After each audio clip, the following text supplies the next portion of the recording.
Sometimes the clues don't take you where you expect. They don't spell it out. They don't hand you a pin on a map.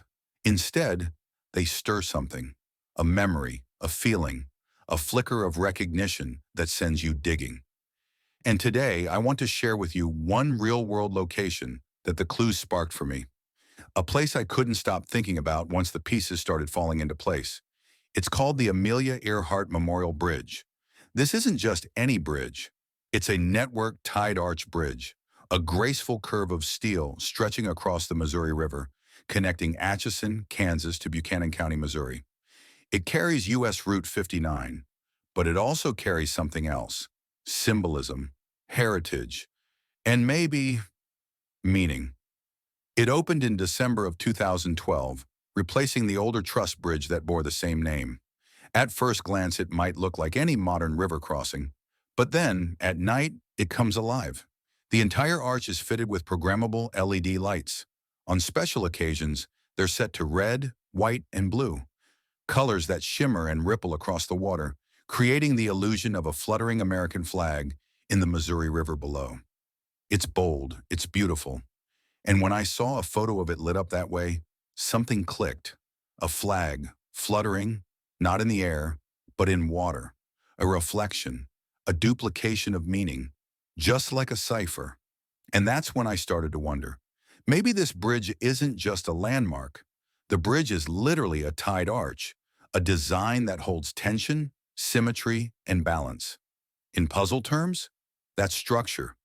Two sides held together by a hidden force.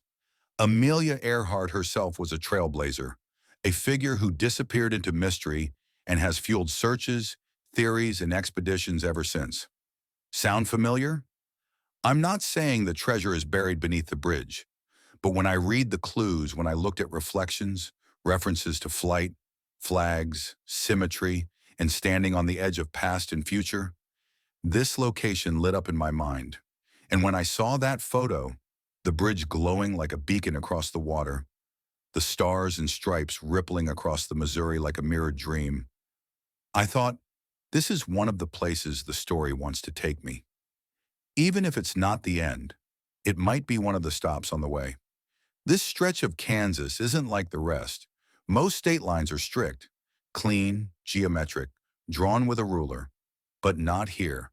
In the northeast corner of Kansas, the state boundary twists and bends, following the old, untamed path of the Missouri River, a river that was never meant to be controlled. Even now, with levees, dams, and stabilization projects, the river still floods, shifts, and sometimes steals pieces of land, shoving Kansas into Missouri, or Missouri into Kansas. And the state line? It doesn't move. Just north of Atchison, in Donovan County, this gets wild. Back in 1952, a flood cut off a river meander near St. Joseph, Missouri, isolating the Rosencrantz Memorial Airport. The river changed course, but the state line stayed put. To this day, that airport is technically in Missouri, but sits west of the Missouri River, a state line and a river that now go different ways. Can you think of anything more treasure hunt worthy than a place where the map lies, but the land tells the truth?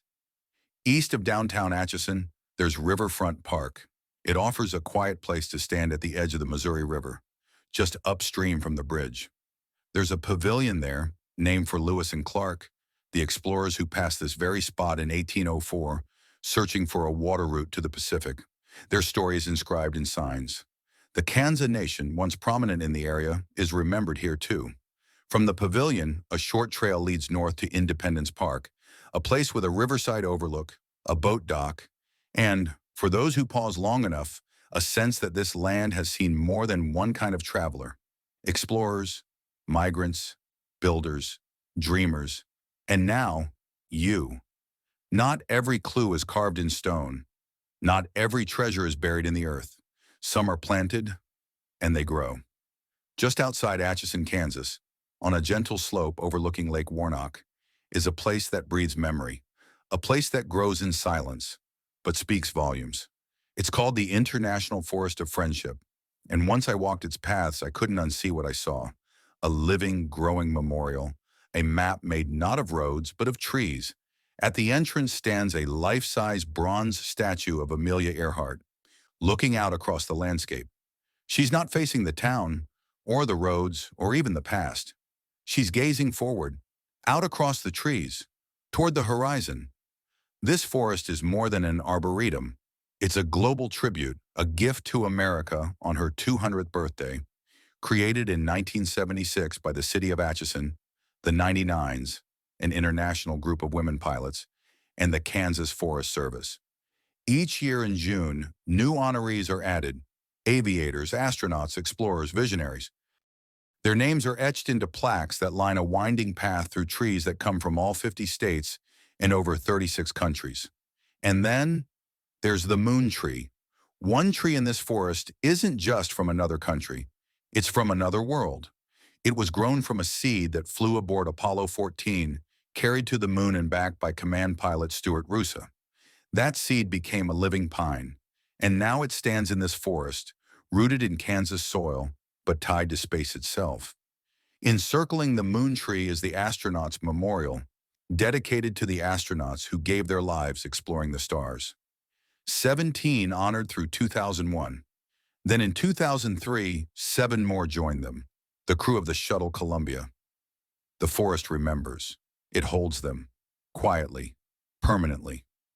You might ask, what does this have to do with the treasure, with any clue at all? And I'd say, maybe everything. Think about it. A bronze Amelia standing watch, a forest of names, each a signal in history, a moon tree, born from a journey that defied gravity, and a trail lined with plaques instead of puzzles. This place is about flight, yes, but also about memory, continuity, and connection. It is both rooted and aimed at the sky. Isn't that what this treasure hunt is too? Something grounded in the past, but pointing us towards something greater? Maybe the International Forest of Friendship isn't part of the hunt. Maybe there's nothing buried there but seeds. But if you ask me, this place feels like a clue, even if it's not one. Because if John Collins Black wanted us to think about borders that shift, reflections in rivers, and people who vanished into the unknown, then he'd want us to stand in this forest, at the edge of Lake Warnock, where earth and sky, past and future, still speak to each other. Amelia doesn't look back. She's bronze now, still, silent. But she's not posed in mourning. She's posed in flight, still searching.